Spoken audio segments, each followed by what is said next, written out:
kabar hari ini? Baik. Jawabnya luar biasa. Luar biasa. Oh, luar biasa. Ulangi ya. Oke.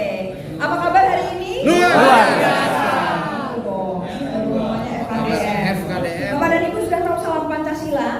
Pancasila. Nah, Ketuhanan Yang Maha Esa, Bu. ya, sekarang BPIP sedang mengenalkan salam Pancasila. Kita mau bikin algoritma kebangsaan juga. Kami di Hanas sedang terus mengenalkan ini ya.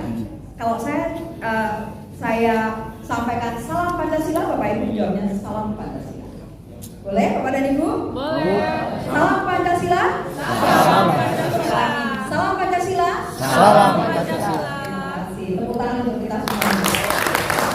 Baik, Bapak dan Ibu, di sesi ini terakhir kita mudah-mudahan kita ngobrol aja ya. Ya, nanti kalau teori pasti pinter-pinter ya.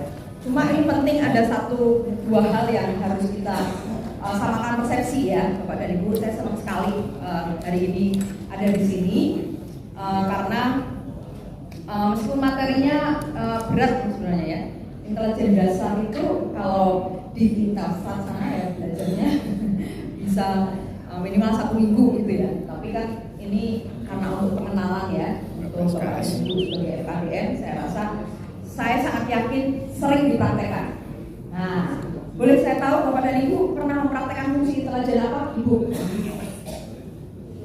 Ini hal paling mudah dipraktekkan sama Ibu. Apa Bu? Kepo. Kepo. Kalau kepo itu yang dicari apa Bu biasanya? Mana siapa orangnya? Oke. Bapak dan Ibu, hari ini ada yang bawa payung nggak? Ibu, ada yang bawa payung? Nggak ada? Pakai mobil. Nggak ada ya? Nah, Bapak ada yang bawa payung. Boleh saya tahu Pak, kenapa yang bawa payung? Antisipasi. Bang Mudas kagak jawab pakai mobil. Iya. Bapak dan Ibu, bawa payung sebelum hujan, dia nggak ada yang bawa. Ngapain bawa payung? Bawa payung sebelum hujan itu salah satu fungsi intelijen yang dijalankan oleh Pak siapa Pak? Pak Dedi. Karena Pak Dedi khawatir ya, siapa tahu tiba-tiba ya, ini fungsi intelijen sederhana sekali untuk terima. Saya senang sekali karena di sini nih serasa kayak pertemuan IKJ gitu ya, seniman-seniman gitu. Karena biasanya saya mengajar mahasiswa saya sebagian besar tentara, polisi, militer ya. Kita bayang Bapak dan Ibu ya. Itu mahasiswa yang namanya nggak boleh dipercaya. Ya, mahasiswa saya itu begitu masuk protapnya dia punya 4 identitas. Gitu ya. Kalau 4 identitas itu kan kita nggak usah ngapalin nama ya Bapak dan Ibu ya. Gitu. Nah, jadi senang banget makanya ketemu Bapak dan Ibu ini kayak refreshing gitu ya. Ini perkenalannya Bapak dan Ibu. Nama saya Margareta Hanita. Ya, saya tadi mengenalkan pertama kali apa fungsi intelijen utama selain kepo gitu ya. Pasti intelijen namanya intelijen. Kepo itu kalau pengen tahu berarti apa? Cari informasi. Ya, nah, saya kebetulan mengajar di kajian keterangan nasional dan kajian strategik intelijen yang pertama di Indonesia waktu itu berdiri. Ya, kajian strategik intelijen ini menjadi sekolah pertama, tapi S2 ya, dulu ya, itu 2004 pertama kali di Indonesia dan kemudian berdiri baru setelah itu berdiri Sekolah Tinggi Intelijen Negara. Saya mengajar di Sekolah Tinggi Intelijen Negara sejak berdiri sampai 2020 yang lalu. Pas begitu pandemi saya selesai. Ternyata ya pada dia jangan pandemi, kuliahnya online semua ya. Di sana itu nggak online. Jadi jauh banget dari situ ya. Nah ini kepada Ibu ya, saya mengajar di sana dan saya juga alumni Lemhanas, di mana kita juga membicarakan terus tentang intelijen. Ya. Nah tadi intelijen itu sebenarnya sesuatu yang sangat sederhana ya, sederhana, bisa dipraktekkan dan mungkin ya dilakukan oleh siapa saja. Makanya intelijen itu ada berbagai macam pengertian. Ya, nanti kita akan lihat apa yang bisa dipraktekkan Bapak dan Ibu ya, yang mungkin sudah dilakukan. Nah, jadi intelijen negara. Kalau intelijen negara siapa yang punya? Nah ini ya, ini Bapak dan Ibu juga kita harus paham mengapa kok FKDM belajar intelijen. Padahal intelijen negara itu yang harusnya tugas ini semuanya, ya ini. Dan ada tambahan lagi, ini kan karena undang-undang intelijen ini mengacu kepada kepentingan nasional, makanya peran intelijen negara, ya ini semua kementerian lembaga yang ngurus intelijen, yang di dalamnya ada fungsi intelijen. Tetapi ternyata Pemda juga ada. Siapa Pemda yang juga punya fungsi intelijen? Ya, Kesbangpol. Ya, makanya Kesbangpol ini ngurus intelijen. Ya, jadi banyak sebenarnya. Makanya saya banyak ketika melakukan pelatihan gitu banyak juga PPNS-nya. PPNS-nya itu sebenarnya banyak banget ya, Bapak Ibu ya. Apalagi sekarang. Saat ini fungsi intelijen sudah melekat di mana-mana. Ya, mahasiswa saya di Sekolah Tinggi Intelijen Negara itu dulu semuanya itu jadi pegawai ya, di Badan Intelijen Negara. Sekarang enggak. Mereka sekarang justru diambil-ambil di mana-mana. Kemendagri minta, di sini minta, di kementerian-kementerian minta. Karena ternyata semua butuh fungsi intelijen. Gitu ya. Nah, makanya mengapa FKDM perlu paham tentang intelijen? Tentu saja karena satu jelas mitranya Kesbangpol. Kalau nggak ketemu Kesbangpol, coba pada itu nggak belajar intelijen ya. Meskipun mempraktekkan intelijen. Ya, ini ya. Nah, jadi FKDM makanya perlu namanya adalah FKDM ya. Forum Kewaspadaan Masyarakat. Ya, masyarakat. Nah, mengapa ini penting? Ya, karena fungsi intelijen yang paling penting itu adalah deteksi dini. Meskipun Bapak dan Ibu ini dasarnya aja nih. Jadi fungsi intelijen di dalam undang-undang intelijen itu juga yang paling banyak itu hanya deteksi dini ya sampai penggalangan. Sebenarnya ya Bapak dan Ibu, fungsi intelijen itu panjang ya. Early detection itu just first step. Jadi deteksi dini itu fungsi pertama aja. Fungsi intelijen itu setidaknya ada 4. 1 early detection, setelah itu apa barang itu?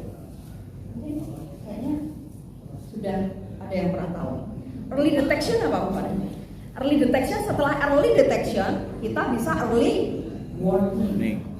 Kalau sudah bisa deteksinya dini kan kita bisa mengingatkan kan ini akan terjadi. Nah tadi yang dipraktekkan Bapak nih, kenapa bawa payung? Warning buat saya kalau tiba-tiba cuaca hujan, saya sudah punya payung. Nah, Bapak berarti punya informasi banyak ya Pak. Informasinya apa? Sekarang cuaca berubah-ubah, tiba-tiba hujan. Nah, mungkin kalau Ibu nih, maaf, Ibu tukang kepo. Iya, aku ngerti kepo juga. Lihat kan, hari ini keponya gimana Bu? Cari informasi tentang cuaca di mana Pak? BMKG, bukalah cuaca Jakarta hari ini. Ini selalu kita lakukan, pertama Bapak dan Ibu kalau luar negeri hati-hati ya sekarang ya. Kenapa? Kita punya masalah serius sekarang, namanya global warming. Global warming membuat cuaca tidak menentu. Kalau di Indonesia nggak apa-apa, nggak menentunya Jakarta kan cuma hujan, ya kan? Paling hujan, tiba-tiba panas, ya kan? Nah, bayangkan Bapak dan Ibu kalau 4 musim terjadi betul. Makanya saya pengalaman dulu setiap tahun saya selalu setiap Maret itu selalu ke New York sidang di PBB karena saya delegasi PBB di sana. Bapak Ibu bisa bayangkan Maret itu kira-kira di New York itu musim apa? Dingin. Udah sudah hampir spring itu malah biasanya. Sekarang bisa musim dingin. Pertama-tama saya ke New York di bulan Maret itu rasa-rasanya telur itu bisa matang Pak sampai panas. Ini dibuka terus ke lantai gitu ya, di jalan itu aspal itu bisa. Tapi Bapak dan Ibu, suatu ketika pada tahun 2016 saya mengalami badai salju. Masuk ruang sidang PBB ya di Manhattan itu. Di Manhattan masuk ini cerah, kita masuk pagi itu cerah. Begitu selesai sidang, belum sampai jam 4 sore waktu sana, begitu keluar udah ditutup salju semua. Bapak Ibu bisa bayangkan. Hati-hati ya Bapak dan Ibu kalau pergi ke luar negeri sekarang, lihat cuaca hari ini di tempat Bapak dan Ibu akan berada. Ya, makanya zaman dulu kita senang kalau misalnya pergi ke luar negeri di musim-musim di bulan-bulan Maret, April, Mei itu masih santai-santai musim dinginnya hari bulan apa biasanya? Musim dingin, namanya musim dingin lalu bulan Desember. Ya, makanya bulan Desember itu pasti peak season, orang pergi ke Bali semua, bule-bule itu. Karena apa? Mereka cari tempat yang hangat, gitu ya. Karena di tempatnya dingin, saljunya tebal, ya. Makanya kalau Natal itu, ya, gambarkan Natal itu selalu, ya, pakai ada gambar salju-salju. Karena kalau Natal kayak gitu, ya, Bapak dan Ibu bisa bayangkan. Ini juga intelijen, fungsi intelijen. Makanya bawa payung, Bapak hanya prediksi kan, kira-kira. Ibu mungkin lebih detail. Saya lihat cuaca hari ini, nanti Jakarta Pusat akan hujan. Paginya panas, tapi siangnya hujan. Tahu, ya detail. Nah, makanya Bapak dan Ibu deteksi dini tadi. Yang pertama deteksi dini, kemudian yang kedua adalah ya warning. Ya. Jadi peringatannya apa? Early detection, early warning. Ini yang kedua, ya. Nah, early warning itu bisa menjadi bagian kemudian setelah peringatan dini adalah cegah dini. Early warning, namanya juga early warning. Ya, cegahnya dini. Nah, habis itu kalau di undang-undang intelijen kan penindakan dini ya. Nah, tapi teorinya pada fungsi intelijen itu early detection, early warning, kemudian problem solving, dan yang terakhir ini yang paling terakhir karena datanya udah banyak, informasinya banyak adalah forecasting. Forecasting, Pak, Ibu tahu forecasting? Kita bisa forecast. Ya, forecast kita perkirakan. Ya, ada beberapa negara yang pada saat COVID-19 nggak pusing-pusing amat, biasa aja. Karena dia sudah meng-forecast, mungkin dia sudah punya banyak informasi bahwa akan ada serangan biologi mungkin gitu loh, senjata biologi seperti ini, sehingga mereka sudah tahu. Negara-negara kayak Indonesia kaget-kaget, negara lain kaget-kaget, ya. Ini karena nggak ada informasi sama sekali, gitu, ya. Makanya mesti hati-hati, nggak mungkin gini, ya. Jadi forecasting. Nah, Bapak dan Ibu di bagian ini ya, ini. Jadi Bapak dan Ibu kan intelijen dasar ya. Kalau kita mengajar di kampus bisa sampai sini. Bagaimana cara menggalang, gitu ya. Kita pakai istilah penggalangan, gitu ya. Ini kalau istilah-istilah referensi, literary review dari berbagai negara nggak pakai istilah penggalangan ya, spotlight, legend, dia pakainya gitu, ya. Ini, jadi kita pakai istilah penggalangan. Jadi kalau Bapak dan Ibu, kenapa sih harus digalang? Pertanyaan gitu. Nah, boleh nggak Pak? Tahu? Intelijen dasar. Kenapa harus digalang? Kenapa Pak? Ya, mengimbangi permasalahan. Kenapa harus digalang Pak? Kalau dalam intelijen kan suka ada ini ya, informasi yang Bapak Ibu cari itu informasi apa sih kan? Ya, data, informasi apa? Menggalang itu apa? Ini kan mesti satu persepsi ya Bapak Ibu ya. Menggalang, yang digalang itu berarti kalau yang digalang itu in our side or another side.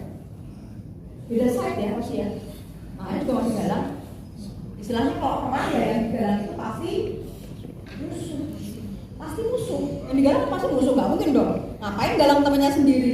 Ya udahlah, pasti yang digalang pasti musuh, lawan, pihak yang berbeda dengan kita. Ini ya. Jadi penindakan dini ini ya, setelah peringatan dini, cegah dini, penindakan dini, itulah yang akan diharapkan itu bisa tadi ya. Kemudian orang yang melawan tuh tergalang sama kita. Tergalang berapa? Karena sudah nggak jadi musuh kan gitu. Sederhana, itu kalau sederhana nggak intelijen, gitu kan? Ini. Nah, jadi tindakan dininya apa tadi supaya dia tidak posisi kita, supaya dia tidak menyerang kita, gitu ya kira-kira pada dia. Makanya interaksi intelijen dan negara itu bicara tentang informasi strategis, selalu bicara tentang informasi yang kemudian informasi ini terkait dengan keamanan nasional dan otoritas intelijen. Nah, makanya sekali lagi aktivitas intelijen bertujuan untuk memberi deteksi dini dari berbagai dinamika dan potensi. Ya. Potensi informasi strategis. Kenapa dikatakan strategis? Namanya juga strategis. Strategis itu ya harus cepat diinformasikan, menjadi isu yang penting, ya kan? Bahkan kadang-kadang bicara tentang national security, keamanan nasional. Nah, ya, makanya kalau dalam digambarkan di film-film itu, dia dapat informasi ini penting, terlagi bom meledak di sana, dia langsung lari sampai gimana caranya supaya yang memutuskan kemudian adalah presiden. Nah, strategis. Jadi pada dasarnya aktivitas intelijen itu untuk keamanan nasional. Nah, jadi tapi mengapa orang bicara soal keamanan nasional, kenapa Kesbangpol juga ngurus, kenapa Pak itu ngurus? Nah, ini yang kita nanti sama-sama saja pada dulu ya. Nah, kita lihat pengertiannya dulu ya. Pengertian intelijen mungkin sudah diketahui ya. Nah, intelijen itu tidak hanya berupa produk ya Bapak dan Ibu. Kalau saya mengajar mahasiswa saya di STIN, ada Mbak Intapam, ada dari Bu Bais, macam-macam, mereka bicara tentang produk. Ada produk intelijen. Produk intelijen apa? Ya, kebayang ya Pak, namanya informasi ditulis lah, ada laporannya kan gitu ya. Ada laporannya nih, laporan intelijen. Nah, kalau kita bisa pengetahuan, jadi intelijen itu bisa produk, bisa organisasi, operasi intelijen gitu ya. Ini banyak sekali ya. Nih, nah ini yang dirumuskan dalam pengertian intelijen. Jadi dia terkumpul dalam satu metode kerja untuk deteksi dan peringatan dini. Intinya itu, ya. Untuk apa? Tadi sekali lagi untuk mencegah, menangkal, dan kemudian menanggulangi semua ancaman. Jadi kata kunci dalam intelijen, fokusnya adalah potensi ancaman. Nih, jadi kalau belajar intelijen apa sih ilmu ancaman gitu lah kira-kira ya. Makanya saya kalau ketemu sama teman-teman saya yang bukan komunitas intelijen, aduh kalau ketemu kamu nanti aku kamu agak ancaman terus. Kenapa sih intelijen selalu rahasia apa? Curigaan katanya gitu. Nah, itu curigaan kalau intel Melayu ya Pak. Intel yang benar kan enggak orang nggak tahu kalau saya mencurigai Bapak kan? Nggak tahu kan? Nggak tahu. Saya curigai Bapak. Makanya orang intelijen nanti tadi lihat sini dulu dikit ya. Nih, kalau belajar macam-macam nih Bapak dan Ibu ya kan? Kalau nanti lanjut lagi misalnya siapa tahu ada pelatihan lagi lanjut tentang perilaku intelijen. Terus lanjut tentang macam-macam Bapak dan Ibu ya, perilaku intelijen bicara soal psikologi intelijen. Bahkan belajar gestur. Nah, orang kalau intelijen dia belajar gestur Pak. Bapak sama saya. Nanti kita undang Ibu ini. Maknanya apa saya tahu. Hanya hati-hati, makanya saya juga nggak percaya sama orang intelijen. Apa loh, saya baca-baca begini. Ya, nanti kita undang dulu. Makanya saat tadi Bu, ya kayak dulu Apa diundang ini botoh ini? ya bisa jadi karena kan tugasnya gitu. Dia harus, nah itu yang nanti dikembangkan nanti kalau pada aku nanti saya kebetulan menulis buku tentang intelijen, pemikiran strategik intelijen sampai situ Bu. Jadi ya itu intuisi. Nah, kalau orang kalau udah terampil benar, dia tidak hanya metodenya terstruktur tetapi juga intuisi. Ya, tahu nggak? Ini udah dia nomor bom dia tak tersangka ini kan nggak bisa ngawasin semua. Ngawasin sana, ngawasin ini, ngawasin sini. Itu mengatakan apa? Dia yang akan ngebom. Wah, benar. Nah kalau dia yang diawasin, dia tangkap ternyata boom, sana udah sekarang. Ya kan, nggak tepat, ya kan? Ya. Nah, ini ya, Bapak dan Ibu. Nah, pengertian ancamannya, kan tadi yang belajar kan ya, intelijen kan fokusnya ancaman. Nah, ancaman itu apa? Nah, ini dia nih ancaman. Ancaman setiap upaya pekerjaan dan seterusnya dalam berbagai aspek ini dalam undang-undang intelijen intinya adalah ancaman yang dimaksud dalam undang-undang intelijen itu tidak hanya ancaman militer ya, tetapi juga ancaman non militer. Seluruh dunia pada waktu itu terguncang, ketahanan nasionalnya menjadi terancam karena orang tidak pernah menduga bahwa ternyata ancaman terberat pada waktu itu adalah COVID-19. Ternyata COVID-19 lebih dahsyat daripada nuklir, lebih dahsyat daripada senjata pemusnah massal. Karena apa? Dalam waktu sekejap tanpa diketahui dibawa oleh siapa, tiba-tiba semua bisa meninggal dunia, tewas semuanya. Setiap hari masih ingat ya pada waktu COVID luar biasa. Setiap hari kita mendengar keluarga kita, kerabat, teman meninggal satu-satu. Luar biasa. Luar biasa. Di mana-mana benar-benar saya ngerasa ini Jakarta itu kayak New York. Wah, ya. Ambulans lewat terus di mana-mana bolak-balik orang ya. Berita di TV semuanya itu luar biasa. Lebih dahsyat ya daripada serangan-serangan. Nah, ini contohnya. Makanya sekarang betul-betul di stressing point adalah ancaman itu militer dan non militer. Mengapa begitu Bapak dan Ibu? Karena ini harus diketahui bahwa intelijen itu sudah dipraktekkan udah lama banget. Ini ada di dalam buku saya, Bapak dan Ibu. Kalau ada yang tertarik membaca nanti kapan-kapan ya. Ya. Jadi intelijen itu karena intelijen sepanjang di dunia ini ada perang, itu fungsi intelijennya selalu jalan. Yang paling jarang itu adalah fungsi intelijen dalam kondisi damai sekalipun. Saat terjadi perang nih, gencatan senjata, biasanya yang mengawali komunikasinya justru orang-orang Intel kan. Intel sama Intel sini. Informasi karena apa? Nih misalnya contohnya Sun Tzu itu yang terkenal. Pada ibu ada yang pernah dengar tentang Sun Tzu? Kondisi Pak Moderator kita diskusi aja nggak apa ya? Biar enak ya. Sun Tzu ada yang tahu? Sun Tzu itu terkenal. Mira ya Pak, silakan Pak. Sun Tzu. Saya tahunya bukunya. Ya. Ya. Gimana Pak? Filosofi Baca satu pernyataan yang menarik itu. Salah satu artikel dalam buku bukan Sun Tzu itu yang menarik di saya adalah mengatakan bahwa mengalahkan musuh tanpa harus melalui peperangan. Itu filosofi Sun Tzu. Terima kasih, tepuk tangan untuk Pak Hendy. Filosofi musuh mengalahkan ya musuh tanpa perang. Itulah makanya kenapa Sun Tzu dianggap ahli intelijen. Karena apa?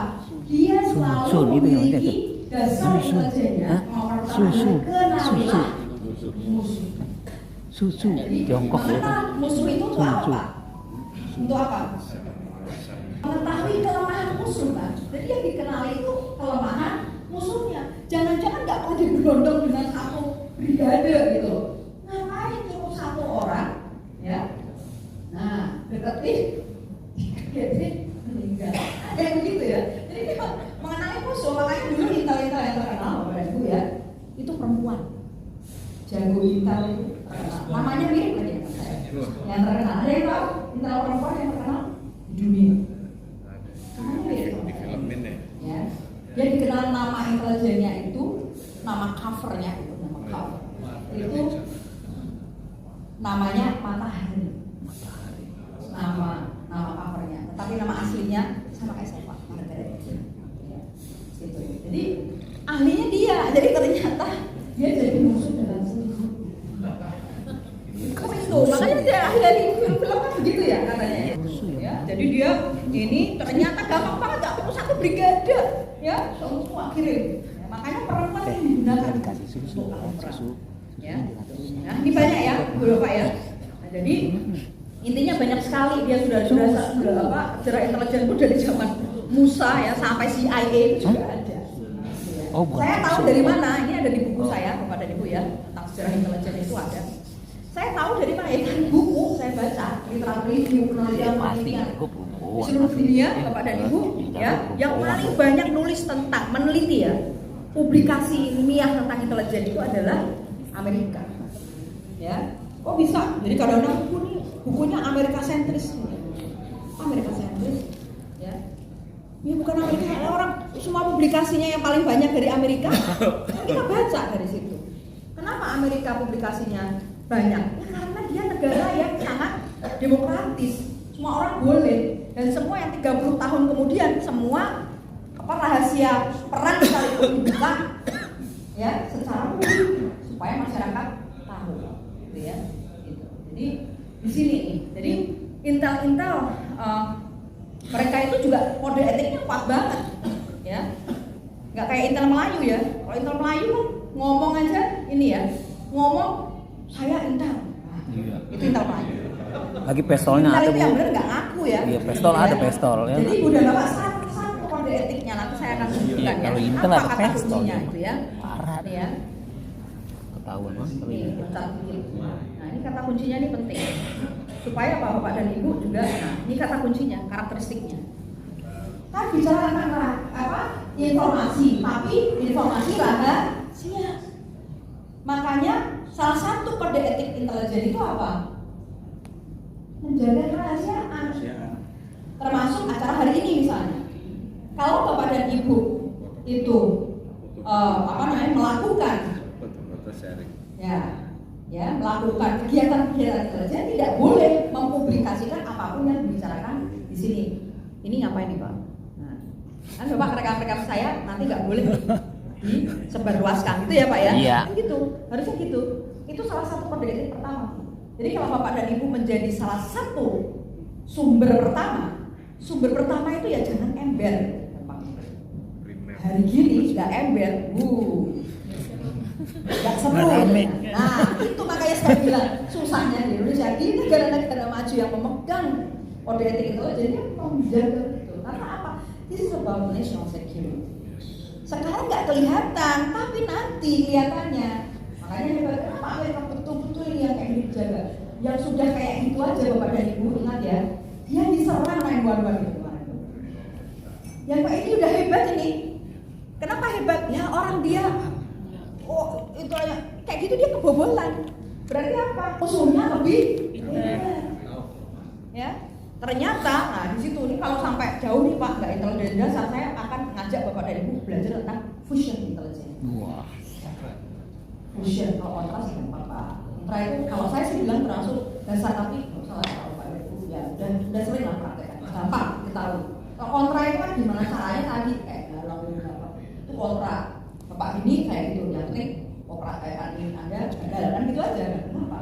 Tapi yang sudah fusion itu contohnya Amerika. Fusion intelligence itu berkembang pesat ya karena apa? Kegagalan Amerika mengamankan negara sendiri dari terorisme. Kenapa? Ya tadi ternyata ada kan informasi ya, intelijen tentang informasi ini, pasal informasi ini tidak diketahui secara utuh. Dalam intelijen itu kan gitu ya, Bapak dan Ibu kalau yang gajah itu kalau bilang gajah itu apa? Kepalanya kenapa? Belalainya panjang. Kan ya. Nah, kalau dari belakang Bapak akan cerita apa? Kayak gitu kepada gambarnya. Yang satu melihat dari depan, satu melihat dari belakang, satu melihat dari samping, dari ini. Nah, fusion intelligence itulah informasi dari berbagai, misalnya dari imigrasi, dari Pemdanya misalnya, terus informasi dari polisi, dari semua itu informasi ketika ini digabungkan dari satu rencana menghancurkan Amerika. Nah itu. Makanya waktu itu kan ada yang belajar ini pesawat, ya kan? Belajar apa jadi pilot. Di mana dia belajar? Belajarnya cuma pakai internet. Banyak kan pakai internet, simulasi, bikin bom pakai internet. Juga itu bisa diawasi nggak pada aktivitas kita di internet? Bisa nggak? Oh, bisa banget lah. Sekarang Bapak dan Ibu jangan kira Bapak dan Ibu WA-nya serut aja yang bisa baca. Makanya kan sekarang nge-hack orang gampang kalau di Indonesia. Coba aja Bapak dan Ibu siapa yang punya grup lebih dari 5 di handphone? Semuanya lebih dari 5. Ya. Jadi Bapak dan Ibu siapa nanti makanya hati-hati dicek. Grupnya Bapak dan Ibu itu adalah grup yang Ibu Bapak kan nggak kenal semua di dalam orang-orang grup itu. Hati-hati, informasi yang Bapak Ibu share di grup itu tidak semuanya juga yang begitu-gitu Bapak dan Ibu. Makanya nge-hack orang itu gampang banget sekarang kan. Bapak dan Ibu saya hampir yakin saya. Orang yang punya grup paling banyak itu biasanya jadi sasaran hacker. Karena enak nge-hack Bapak dan Ibu. Sekarang nge-hack dapat temannya banyak. Umumnya gitu. Makanya yang saya lakukan begitu ada informasi hack di dalam grup saya langsung grup live itu yang dilakukan. Meskipun ini iya nanti kita pulihkan ini enggak live harus itu. Kalau mau menyelamatkan data itu. Siapa yang punya Facebook? Mau punya Facebook? Twitter? Instagram? Saya barusan bikin acara itu sama anak-anak SD sampai SMA. TikTok. Jadi Bapak Ibu jangan cek ya. Saya ada nggak? Saya nggak punya Facebook, saya nggak punya Instagram, saya nggak punya Twitter, nggak punya semua, gitu ya. Nah ini nggak punya semua aja nggak jaminan saya nggak ada di medsos. Pak hati-hati ya. Nanti kalau sampai foto saya tersebar, Bapak. Iya. Kan gitu kan? Iya gitu. Gitu ya, Pak Ibu ya. Sederhana banget ya, yang gini-gini ya. Ada informasi yang harusnya rahasia tapi banyak disebar itu di zaman now. Gitu. Mengapa saya ingatkan itu Bapak dan Ibu? Ya. Saat ini Bapak dan Ibu, kan tadi ya, kan intelijen itu dari masa ke masa sudah dipelajari. Ada namanya Clausewitz juga yang ahli perang pada waktu itu selalu mengingatkan bahwa intelijen strateginya harus beradaptasi pada perubahan ancaman. Karena perang sekarang udah beda, intinya gitu. Perang dulu ketahuan kan musuhnya, tahu nggak? Suka nonton film-film perang zaman dulu nggak? Ketahuan dong. Mau nyerbu aja. Kita serbu. Sampai tentara kavaleri maju. Bahkan seragamnya beda. Kan aturan perang zaman dulu itu seragam tentaranya harus beda, nggak boleh sama. Padahal Intel nggak ketahuan lu musuh siapa, gitu kan? Nah itu, ya zaman dulu ketahuan nih. First G warfare, second warfare, third warfare sampai sekarang Bapak dan Ibu di bagian ini. Bahkan mungkin udah lebih canggih lagi. Nah di sini mulai kita kenal namanya proxy war. Namanya proxy. Nah proxy war salah satunya adalah targetnya itu kerawanan konflik sosial. Gak perlu kita datang menyerang negara ini hancur sendiri. Ya, dibikin miskin hancur, anak-anaknya gak sehat mati, ya kan? Itu ya, anak-anaknya perang sendiri-sendiri, ya kan? Narkoba jadi pembunuh anak-anak kita nomor 1 sekarang, ya kan? Dibikin tawuran, diadu domba, mati sendiri semuanya satu-satu, gitu kan? Satu desa terbakar sendiri, nggak usah ngapa-ngapain gitu ya. Nah ini kayak gini ya. Ini proxy war di Indonesia sudah banyak. Anak-anak kita dirusak sekarang, ya. Anak-anak kecil-kecil udah kecanduan pornografi. Pornografi itu rusak nggak? Salah, orang otaknya hancur. Gimana gitu ya? Jadi gimana bisa maju generasi emas kalau anak kita kecanduan digital sex crime? Ya. Jadi di saat pandemi itu tiba-tiba semua orang dipaksa mengikuti transformasi digital. Hidup dalam dunia digital. Dunianya nggak nyata lagi ya. Bapak dan Ibu nggak ketemuan di dunia lagi. Bapak dan Ibu duduk-duduk kaget-kaget semua itu.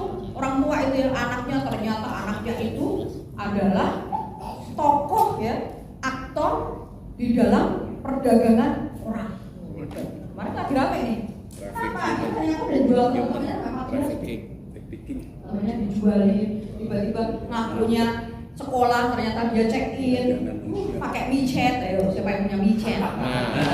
Bisa lagi Bapak. Beneran nih Pak ya? Ayo siapa punya WeChat? Ya, banyak sekali ya seks bebas LGBT ini semuanya merusak negara, membuat hancur negara kita tanpa harus diserang siapapun. Ya. Itu diserangnya pakai apa ya itu tadi pakai itu ya, makanya sumber konflik macam-macam, apalagi informasi di era digital yang tadi saya bilang. Bapak Ibu pada punya ini saya nggak punya. Bayangkan every 1 minute of the day berapa banyak video nongol. Apakah videonya semua benar? Nggak tentu. TikToknya benar? Nggak tentu. Ya, ini ya. Dan catat siapa tadi yang punya Twitter? Bapak, Indonesia terkenal the most dancing countries by Twitter. Kalau berkicau paling sering ngomong negatif. Nomor 1. Tepuk tangan untuk Indonesia. Itulah Bapak dan Ibu ya, bayangkan ya.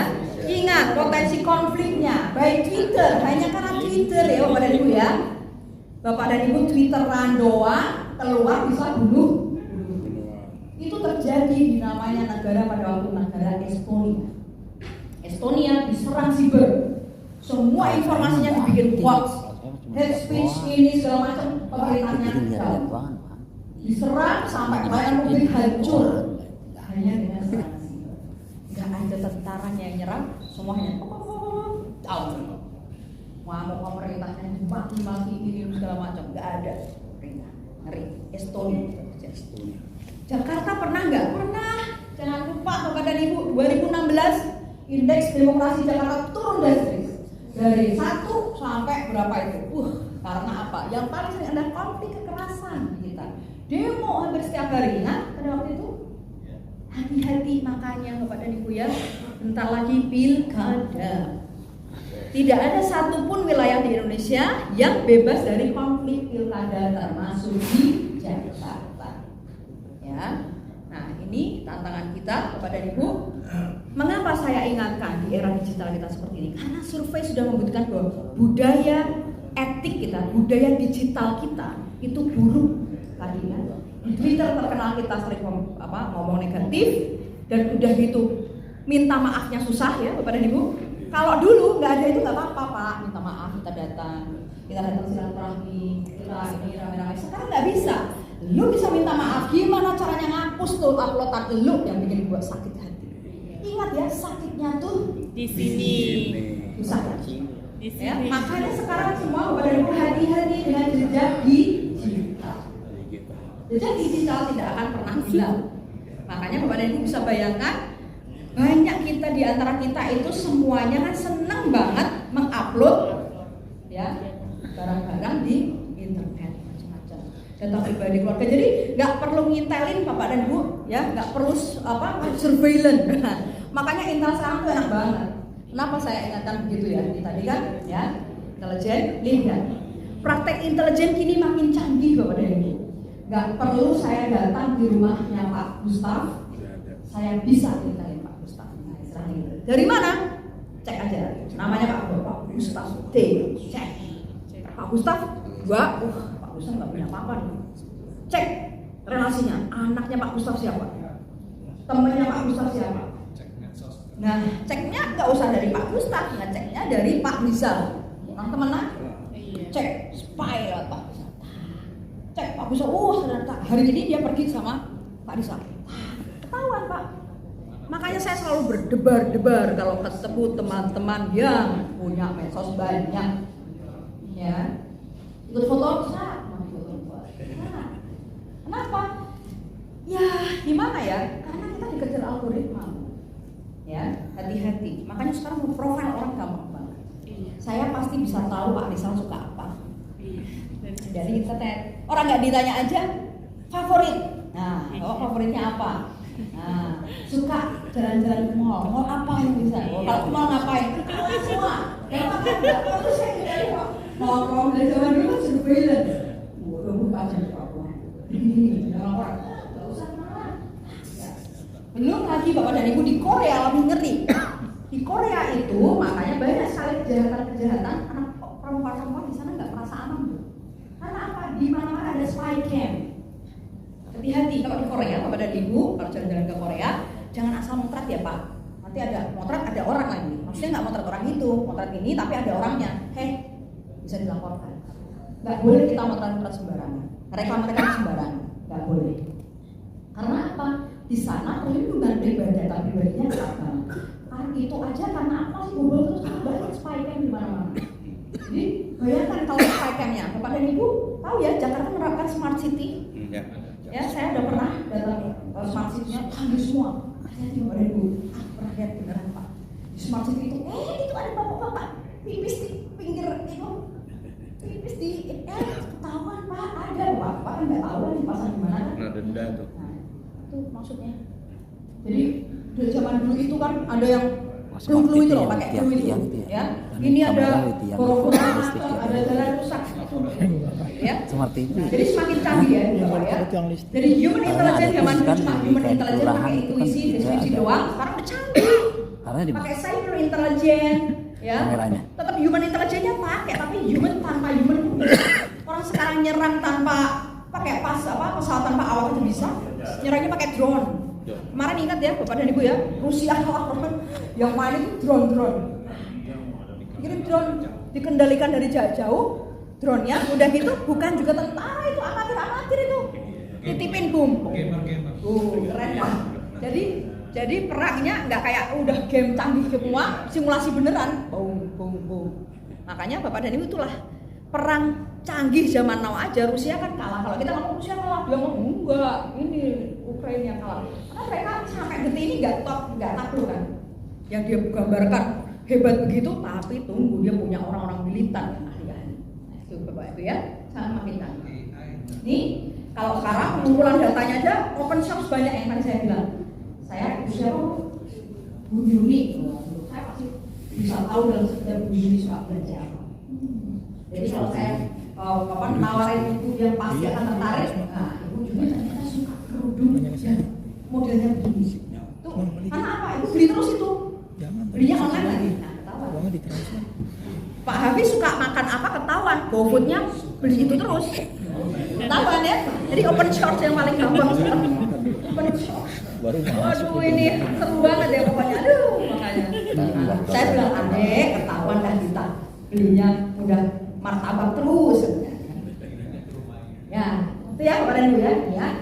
Nah, ini informasi. Ini ada juga di buku saya kemarin. Jadi kalau Bapak dan Ibu kenal informasinya benar yakin A1. A1 itu apa?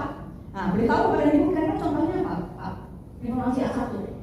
Kalau kita ada tawuran atau informasi tentang konflik, berarti informasi A1-nya kayak apa? Itu informasi A1 dari siapa?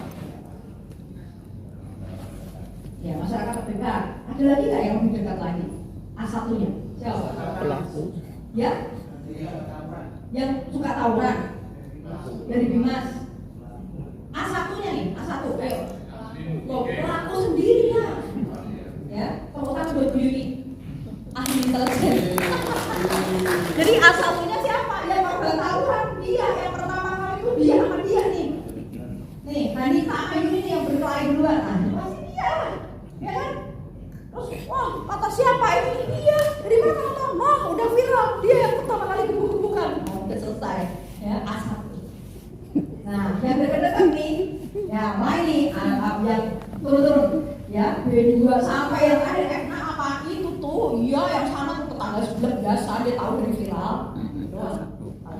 Itu ya, kira-kira Bapak dan Ibu ya. Gampang kan? Nah, jadi hati-hati.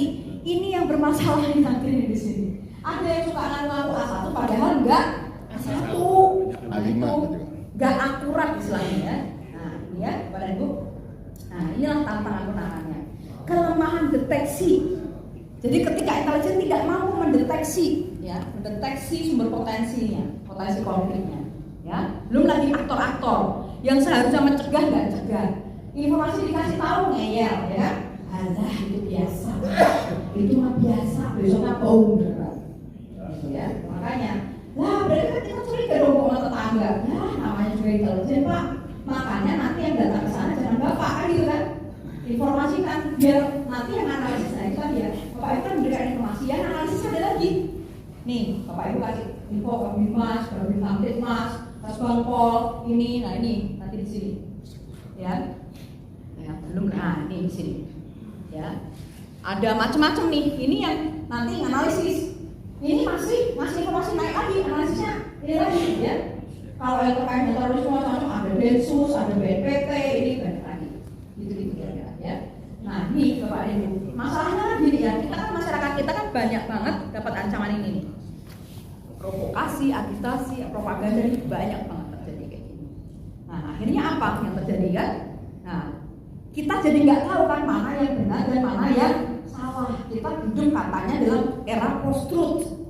Udah bilang enggak, tapi kok tetap aja orang ini sih percaya ya namanya juga zaman viral. Zaman digital susah akhirnya untuk melakukan klarifikasi karena sudah beredar ini ya. Ini ya Bapak dan Ibu ya. Jadi pencegahan cepat tanggap dari segenap perangkat daerah ini penting ya untuk menguatkan fungsi intelijen ini ya. Nah jadi Bapak dan Ibu terakhir saya berharap ya FKDM bisa lebih kuat lagi menguatkan fungsi intelijen.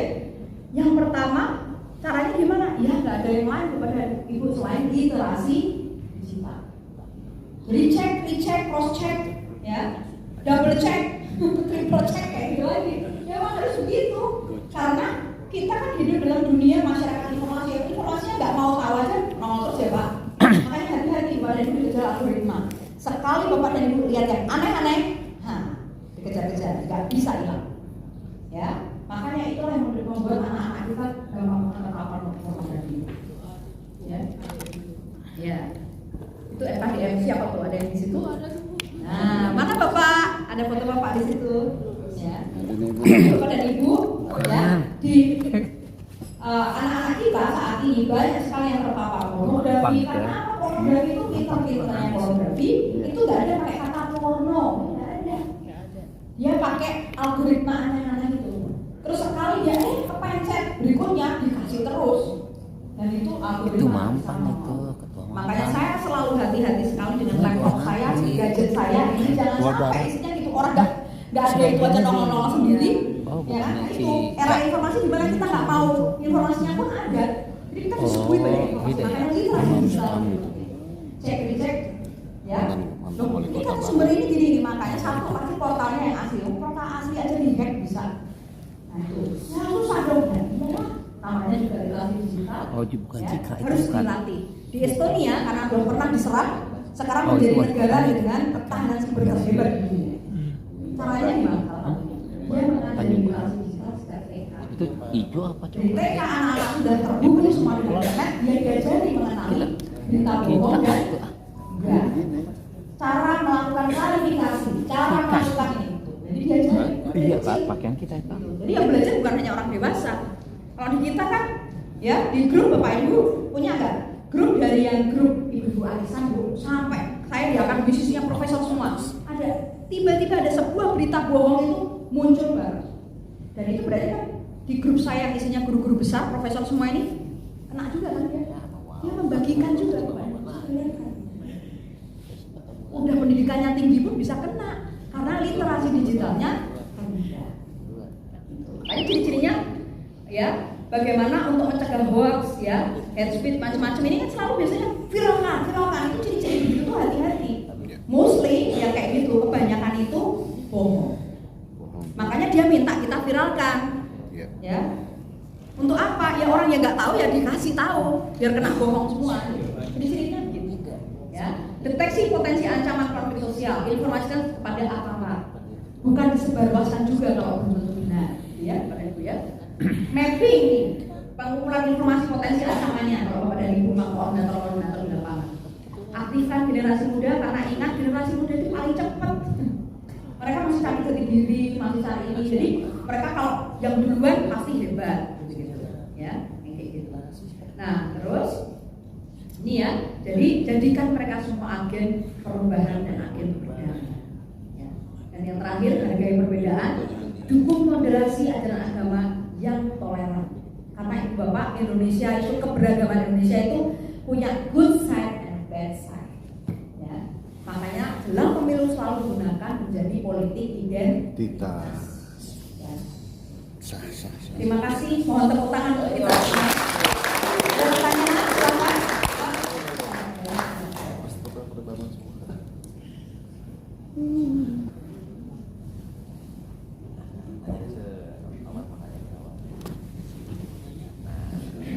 Oke Bapak Ibu sekalian, Ya, ada nomor ini. saya kasih waktu untuk sesi selanjutnya. Tiga pertanyaan untuk sesi pertama. Yang Bulan 50. pertama di tengah dulu, silakan Pak yang paling teratas Pak.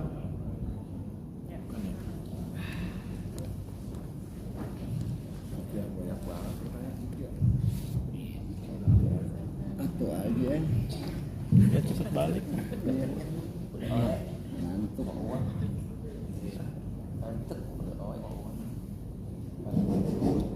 Terima kasih Ya, sebutkan namanya ya Pak ya. para narasumber dan saya ucapkan juga terima kasih kepada Ibu Margareta sebagai narasumber yang luar biasa ini dan intelijen. Nah di sini nama saya Daruko. Saya dari Ketua FKDM Kecamatan Duren Sawit, Jakarta Timur. Terima kasih Pak. Kalau Ya. kita tidak sama. Ya. Kita kasih apresiasi dulu buat narasumber kita. Nah di sini tadi sudah banyak diuraikan dan dibahas masalah intelijen. Nah di sini kami sebagai FKDM adalah Forum Kewaspadaan Dini Masyarakat. Mereka sebagai mata dan telinganya gubernur istilahnya provinsi. Ya. Nah di sini kalau di barat intel nih kita intel-intelan ya FKDM ya. Nah di sini Bu Margaret. Kami sebagai anggota FKDM, di sini kami perlunya pemahaman masalah intelijen mengenai ATHG, ancaman, hambatan, tantangan, dan gangguan. Sedangkan kita ini bukan sebagai eksekutor ya, seperti Satpol PP atau yang lain-lainnya ya. dalam mengatasi ADHD.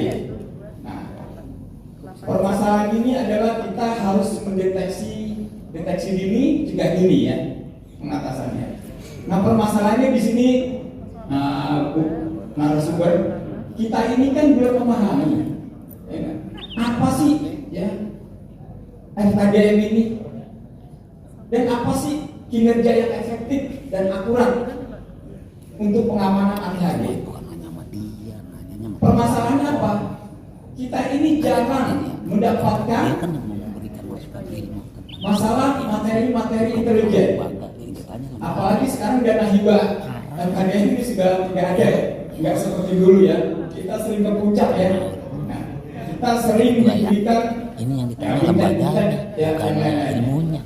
Saya rasa itu pertanyaan saya. Iya. Bagaimana efektivitas peran FKDM di masyarakat Nyambung. ya, dalam Saya ADHD, menghadapi ADHD. Apalagi ini sudah memasuki tahun politik. nyambung ke ilmu itu Dan jangan. yang kedua saya minta ini materinya nih Bu, supaya kita ini hasil dari BIMTEK ini kita jangan cuma hanya mendengar paparan, ya. Apalagi usia-usia udah lanjut ya kebanyakan ya, lupa. Tapi kalau ada materi tolong di copy ya, di PDF-kan supaya kita bisa mempelajari. Terima kasih. Wabillahi taufiq wal hidayah. Assalamualaikum warahmatullahi wabarakatuh.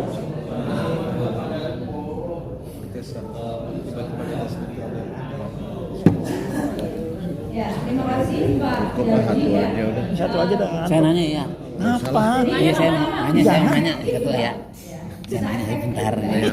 Ada dah. Tidak ada kegiatan-kegiatan. Malu-maluin pertanyaannya. Iya benar, saya udah bagus tahu. Bedanya waktu yang Bapak Saya bilang tujuan sekarang ketua, saya tidak ada, dulu ada. Boleh tahu Pak, kalau dulu kayak apa? Apa indikatornya karena sering dipertemukan di puncak, ada gambar, gitu atau apa Pak? Ya, kalau dulu Pak ada macam. dengan adanya dana hibah kita sering mendapatkan pembekalan. Artinya kalau kita sering mendapatkan pembekalan itu periode pengurus yang lalu. Nah yang sekarang ini kan ada pengurus yang periode baru yang belum mengenal ya, bagaimana cara kita mendeteksi sebagai FKDM risiko yang ada di lingkungan. Itu Bu Margaret. Baik, terima kasih Pak. Materi Ini sudah harus jelas di-input. ya Pak ya, karena kan indikator parameternya apa kan itu ya Pak ya. Nah, Bapak berarti menyampaikan bahwa dulu banyak pembekalan, sekarang mungkin jauh lebih sedikit. Nah yang pertama Bapak, dari Bu saya tidak tahu ya Pak, ini sebenarnya yang harus menjawab adalah Bang Fo. Tetapi Nah, saya Iya. orangnya nggak ada. Ada. sini. Yang bagian intelijen saat ini ya, semakin canggih kan saat ini kan. Intelijen saat ini semakin canggih. Saya ingin kasih gambaran bahwa saat ini praktek intelijen itu kan tidak selalu ya harus diajarkan dengan pembekalan-pembekalan yang harus ketemu terus. Nah, sekarang kan Bapak dan Ibu semua pengguna medsos. Bisa nggak efektif hanya dengan hari ini misalnya? Itu juga ini Pak, itu perlu kita uji. Ya, apakah pertemuan pembekalan yang sering itu akan memberikan efektivitas atau tidak? Sementara kita dihadapkan saat ini praktek intelijen semakin canggih. Makanya Bapak dan Ibu untuk menyiasati anggaran-anggaran yang terbatas saat ini, makanya intelijen dasar yang diajarkan oleh Bapak dan Ibu itu kan juga bisa jadi intelijen, praktek-praktek intelijen yang menggunakan teknologi, menggunakan media sosial. Tadi kan saya sampaikan tadi, coba Bapak kira-kira kalau belum kenal saya, tiba-tiba hari ini mesti dengerin Margaret Anita. Siapa sih Margaret Anita? Bapak bisa nggak profil saya? Bisa kan? Ya. Itu tadi Bapak dan Ibu. Terampil menggunakan medsos, terampil menggunakan internet itu juga salah satu keterampilan yang menghemat juga Pak. Makanya banyak Pak, memang dilakukan saat ini pembekalannya nggak banyak-banyak. Pembekalannya cuma 1 hari, tetapi pembekalannya mengedepankan pada talenta-talenta digital. Itu Pak. Makanya di sini hati-hatinya kita ya Bapak dan Ibu ya. Nah makanya Bapak dan Ibu banyak negara sekarang yang canggih-canggih ya dalam fungsi intelijennya, mereka hanya modalnya apa Pak? Membagikan handphone gratis. Hari ini Bapak dan Ibu mesti hati-hati kalau katanya nih ya, kalau satu dapat handphone gratis, laptop gratis, pulpen gratis, itu hati-hati. Ya, karena apa? Ini semua smartphone Pak, Bapak dan Ibu. Ini bisa saya pulpen, saya bawa kemana-mana, isinya apa? Bukan hanya perekam, tetapi dia juga kamera. Berarti kan jiwanya itu kebaca. Apa nih Pak? Saya nggak pernah. Kalau handphone Bapak dan Ibu sekarang, Ada orang yang selalu kalau pegang handphone berapa jam sehari? pasangan 8. dia dapat duit. Siapa yang mau tidur Berarti dia kasih tahu. pegang handphone? Saya. Lebih sering pegang handphonenya lah pasti Pak ya. Betul Ibu. Itu Pak. Artinya apa? Handphone ini akan melekat pada saya. Berarti kan isinya apa Pak? Pasti. Tidak hanya data pribadi, juga GPS. Betul. Bapak juga bisa. Bapak dan Ibu kayak dari. Jangan lupa kalau mau pergi kemana-mana, Bapak dan Ibu nggak mau ketahuan gimana, jangan lupa mematikan fitur. Ayo coba cek. Mari kita cek Bapak dan Ibu sekarang. Fiturnya apa Bu? Coba kita cek fitur lokasi ya. Tahu Bapak dan Ibu di mana? Location, lokasi. Hidup nggak lokasinya Bapak dan Ibu? Nah, coba matikan. Yang mana lokasi? Yang gambar ini kan? Ya, yang location ini. Ya. Nah, terus, ya kalau dimatikan saya nggak bisa panggil Gojek. Ini Nah, itu dia. lokasi ngapa? Kan terpaksa kan Bapak harus mengaktifkan location. Ini kan? Iya. Lalu dari situ aja Google Bapak kan? bayangkan ya. Handphone kita tuh smart banget Pak. Jadi bisa aja Nggak ada di sini pengaturan. Saya ingin mengatakan Pak bahwa memang Pak yang paling penting sekarang adalah pembekalan intelijen itu dengan cara yang tepat dan metode yang tepat. Metode yang tepat tidak perlu harus bertemu sering. Nah itu dia. Mati nih. Tetapi ya sekali Ini, ketemu iya. Bapak dan Ibu mendapatkan Ntar abang nggak bisa semua ini, keterangan nggak bisa mesen dasar Gojek. yang sangat diperlukan Orang dimatiin. informasi. Bener kan? Lah iya. Nah, Terus kalau tetapi aktif Ini hati-hati, aktif makanya dimatiin. saya setuju, Nah, Pak. cuma nggak bisa mesen Komunitas Gojek, komunitas nggak untuk terdetek pencegahan kan tadi, sama Gojek. deteksi Ribet ini gitu ya. dan Ribet. ini penindakan ini itu Hidupin harus- aja lagi abang juga bukan intelijen. Jadi Iya, harus lagi sering gua sering, nggak bukan Bapak orang Gubernur penting Garut, amat. Bapak Natihas, Bapak Binsa, nanti pasti saya yakin saat Iya. karena apa? Yang begini-begini itu Bapak dan Oh Ibu nanti kita jangan lupa hidupin ya, lagi pernah terjadi di kalau Papua. gila-gila mesen ojek Saya 15 tidak. tahun bolak-balik Iya Papua. lah.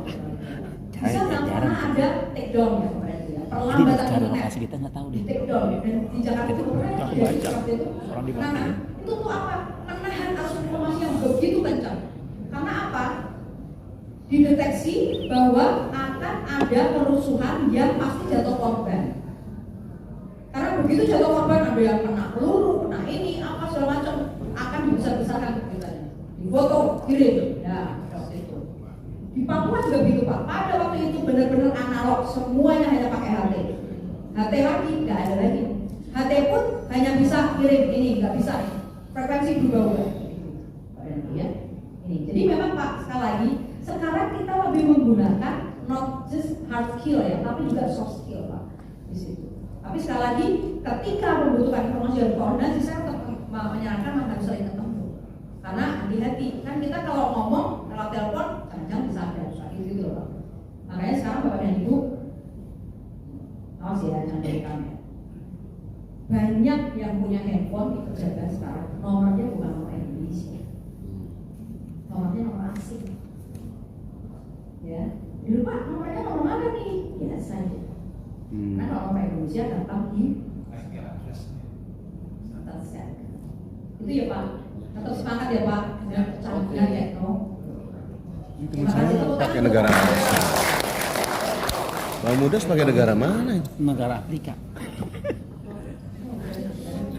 Mau nanya katanya. Oh iya. Nanya. Iya. Mic-nya mana? Iya. Masya Allah. Aki-aki pakai mic segala lagi. Aduh. Benar-benar. Ariel. Assalamualaikum warahmatullahi wabarakatuh. Nanya nih Ariel. Narasumber saya senang sekali dengan Bu Mada Reta. Nggak boleh. Ya cantik juga sih. Jadi gini, Ariel. nama saya Muhdas, Ketua RKDM Kecamatan Pasar Minggu. Kalau Ibu datang ke Kecamatan Pasar Minggu, saya di lantai 4 Bu. Itu ada sekretaris saya. Nggak usah diperjelas begitu. Iya. Nah, satu lagi gini Bu. Kalau intelijen, kalau pemikiran saya asal kata dari intelijensi, apakah betul itu Bu? Intelijensi artinya otak kan gitu. Nah tadi ada bahasa kita itu ingin tahu, tapi ada sok tahu. Nah ini yang suka meleset nih. Nah kadang-kadang intel kita salah tebak, ada salah tangkap misalnya, ya kan sasarannya si A, si B yang ketangkep. Ini orang kita nih. Apakah intel kita itu otaknya memang main nangkep aja, main jadi pejabat aja kali ya? Sebenarnya tes EQ itu tes otak seperti FKDM nih harus Bu. Soalnya kita ketika kita ada persoalan, kadang-kadang kita ngarang sendiri tuh, ngarang. Apa ini yang menjadi laporan ya, yang masuk di akal maksudnya gitu. Nah maksud saya, apakah intel itu memang orangnya harus pinter, EQ-nya harus tanggap, situasi harus bagus. Jangan sampai ingin tahu, sok tahu, akhirnya salah tangkap. Ini kan rata-rata begitu. Terima kasih. Nah, saya rasa Ibu perbedaan ingin tahu dengan sok tahu, terus dengan karangan, ataukah memang penuh dengan data. Setelah data dapat, dia baru bisa berbicara tentang apa yang akan terjadi. Saya pikir begitu. Terima kasih Bu. Ini juga pakai riset, basis riset Pak. Ya. Jadi informasi nggak hanya dari orang itu. Memang Pak, tantangannya adalah ini kan, nih Bapak dan Ibu, kan informasinya kan namanya juga informasi intelijen, kan informasinya strategis ya. Harus strategis, harus cepat. Makanya kalau di sekolah tinggi intelijen negara pada waktu itu semboyannya namanya velox et exact, velox cepat dan akurat. Makanya saya sering tegur, kamu ini kasih informasi cepat-cepat salah loh. Nah itu nggak benar itu. Karena apa? Yang penting itu harus akurat, the most accurate, timely and credible. Jadi harus akurat, tepat waktu, benar-benar yang sekarang Pak, timely, benar-benar yang sekarang, kondisi sekarang. Now, real time. Kamu tahunya kapan? Ini kemarin. Ya nggak ada yang tahu hari ini ya. Nah, jadi itu Pak, tahunya. Itu dulu, sekarang. Jadi dan kredibel tadi yang saya tanya Pak, kalau A1 ini siapa? Ternyata ya itu saya dapat, saya tetangganya Yuni Mandi itu tuh yang kemarin tuh ribut berantem berdua. Nah, akurat. Nah, tetangganya atau anaknya yang tinggal sama dia. Nah itu Pak. Nah dari di situ Pak dicek Pak. Nggak bisa Pak intelijen sekarang hanya dengan pakai intuisi, apalagi dengan satu orang doang. Betul Pak, percaya sama saya pasti salah caranya mengambil keputusan. Memang betul. Saya pun ngajar mahasiswa saya itu analis intelijen. Ada jengkel. Saya ingat banget sampai saya nggak bisa tidur Pak. Waktu itu saya menguji mahasiswa saya di sekolah intelijen negara. Dia mempresentasikan tentang kelompok ini. Misinya adalah ini. Karena penelitian skripsinya dia itu skripsi loh Pak. Skripsi lanjutan. Ini dia presentasikan. Ini nanti dia akan ngebom ini. Terus dia kakak kelasnya yang S2 juga jelasin itu. Jelasin ini besok akan ini. Udah dijelasin kelompok ini segala macam. Besoknya benar Pak di Surabaya. Beberapa ini ya di bom di gereja. Saya langsung telepon anaknya. Kok kamu? Kok bisa? Aduh, jangan kasih info. Tapi kan lagi-lagi kan mengambil keputusan. Makanya kata polisinya di sini. Kalau pengambil keputusannya masih jadul Pak, cuma percaya sama pemimpinnya doang yang salah dengan keputusan. Bapak tanya, ya itu yang terjadi. Tetapi pemimpin yang benar kan pasti akan menggunakan analis-analis yang akurat. Gitu Pak. Jadi akurasi intelijen di era digital sebenarnya lebih mudah. Karena udah dicek. Saya bisa aja ngaku-ngaku saya dosen itu Pak. Padahal apaan sih? Mau ngajar di intelijen apa? Kan gampang Pak bisa. Nah, Bapak Ibu bisa bayangkan, saya dulu ngajar di sekolah tinggi intelijen negara sejak berdiri sekolah itu berarti Pak. Gak ada yang tahu kan? Saya kan penelitian di Papua, yang saya teliti OPM semua. OPM di hutan, OPM di sekolah luar negeri. Gak ada yang tahu kalau dulu saya ngajar di sekolah tinggi. Tiba-tiba ketawanya karena apa coba? Sekolah intelijennya diakreditasi Pak. Apes dong saya. Betul Bapak. Masuk nama saya di Polapiti.